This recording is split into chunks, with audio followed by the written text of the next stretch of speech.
So 8 ఏళ్ళు Congress party అధికారం ఉంటే ఏ పర్మిషన్ రాలే. 1 year లో ఇగో 11 పర్మిషన్లు మనం సెంట్రల్ వాటర్ కమిషన్ నుంచి తెచ్చాం. This is our commitment. మీ డేట్లు చూడండి.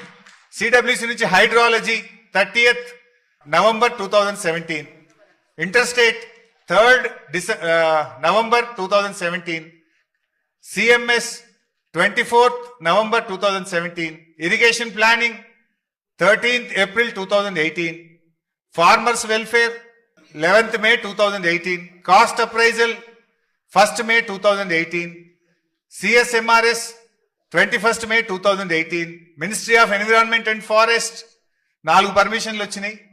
24th October 24th November 2017, central ground water board 21st November 2017, మోటా 30th January 2023, final approval TAC 14th June 2018.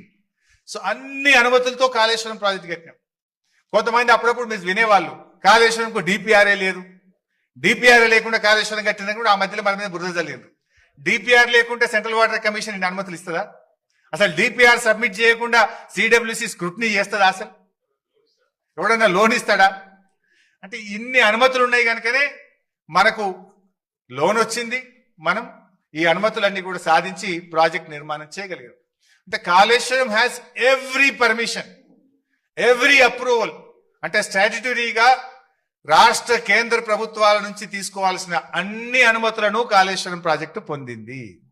ఇంక్లూజింగ్ cost appraisal, DPR కూడా 80,000 కోట్లకు కేంద్ర ప్రభుత్వం సిడబ్ల్యూసి ఆమోదించింది. ఎవ్రీ ప్రపోజ్ అంటే అన్ని అనుమతులు కూడా ఉన్నాయి దాంట్లో. అంటే 80,000 కోట్లకు ఆమోదించినప్పుడేమో 2 TMC పర్ డే, మనం తర్వాత మళ్ళీ 3 TMC పర్ డేకి మార్చి 1,27,000 crores తోని మరొకటి కూడా మనం పంపినాం.